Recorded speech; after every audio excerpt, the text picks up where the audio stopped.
welcome everyone to your Tuesday edition of the Daily 8 on the News 8 Live Desk. Phil Penarski here with the top 8 stories of the day, and we have some breaking news right off the top to kick off our show today. Michigan Senator Gary Peters announced just a little bit earlier today that he will not be seeking re-election in 2026. The 66-year-old Peters has served as senator for over 10 years now after winning his first term back in 2014. He won re-election in 2020 as well. This will now mark the second straight election cycle where an incumbent Democratic senator will not seek office again in Michigan. Former Senator Debbie Stabenow retired instead of running for a fifth term this past November. Peters had previously served as a United States representative before running for Senate. He is currently the ranking member on the Senate Homeland Security Committee. And for a story that we've been following for a couple of days now, a Grand Rapids mother is facing several charges after investigators say she purposefully set her home on fire with her 3 children inside. It has now been confirmed that one of the children has died. The fire happened on Eastern Avenue this past Saturday. During a press conference on Monday, Grand Rapids Police Chief Eric Winstrom announced the charges against Raconda Singleton. It was also announced today that Singleton has now admitted to the crime. Winstrom said Singleton took out the smoke detectors in her home, poured lighter fluid all over the house, and then set it on fire while her 3 children were still inside.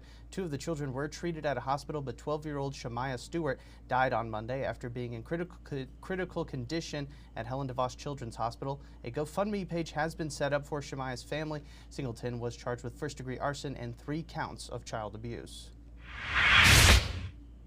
The soaring cost of eggs is putting a financial burden on bakeries and restaurants across the country, including right here in West Michigan. Prices have reportedly doubled since September for commercial food services. The co-owner of Wealthy Street Bakery told News 8 that he is spending at least $1,000 more on eggs for their breakfast and baked good items for right now. Other restaurants are feeling the sting but have decided to absorb the cost rather than raise their prices for customers. But owners did say that if this rise in prices continues, it may lead to higher costs of menu items in the very near future.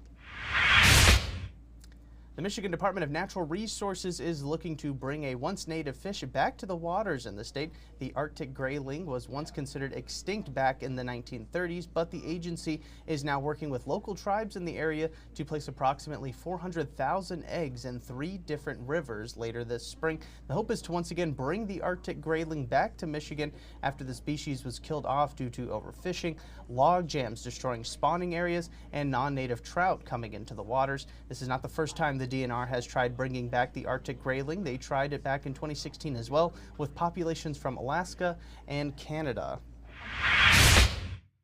And we head to Detroit now, where inside the Charles H. Wright Museum of African American History, you'll find an exhibit filled with the artwork of Michigan's own Paul Collins. Collins sat down to talk with our very own George Smith about the exhibit and their life's work. You'll find pieces from around the world, from Harlan to Africa, at the museum. Even after turning 90 years old, Collins says he is still painting and still traveling. You can find the full interview with Collins right now on woodtv.com. It'll also be part of our Black History Month special, which is scheduled for February 20th at 7 p.m. on News 8.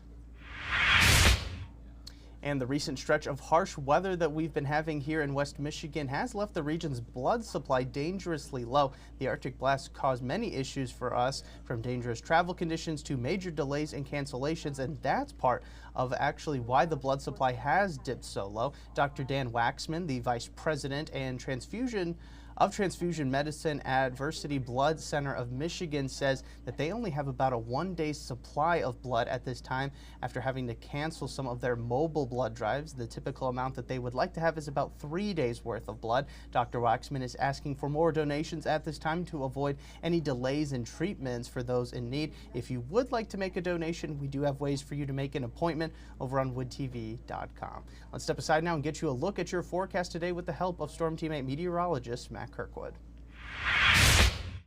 A cold front moving through this morning with a little fanfare. Winds finally have calmed down from yesterday, but yet another clipper system is going to roll right across the northern parts of the Great Lakes, and that's going to pick up our wind field. But we are going to miss out on the snow. Up to the north, that is not going to be the case. Some advisories up there for several inches across the UP and also northern lower. So this is what we're tracking. We could see some wind gusts today up around 40 miles an hour, but the snow misses us to the north, and then a chance of a rain-snow mix after a couple dry days for the most part Wednesday and Thursday. That rain-snow mix could develop on Friday, especially areas south of Grand Rapids. Sunday, we'll keep an eye on that one as well. Potential another rain-snow mix, but overall, this is without a doubt a warmer week. You can see the hourly planner keeps things relatively quiet. We'll call it variably cloudy. And notice that sunrise time at 8 o'clock is actually going to go before 8 o'clock tomorrow, making some progress on that daylight time. Here's that 8-day forecast, and you can see the chance of a mix for Friday and Sunday. All right, thanks, Matt. We end today's show with the Grand Rapids Gold as they are giving fans the opportunity to design a jersey of their very own. The team announced the fan design jersey contest earlier this month. Fans have until February 7th to submit a creation of their own, and the winning design will actually be transformed into a real-life jersey the players will wear for the final game of the season on March 29th. After the game, the jerseys will be auctioned off with proceeds benefiting a local charity. We're going to be talking to Brittany DeLand with the Gold coming up at 1 here on the live desk to learn more about the contest. Hopefully you tune in for that one. We will also have ways for you to submit your very own jersey ideas right now over on our website, woodtv.com.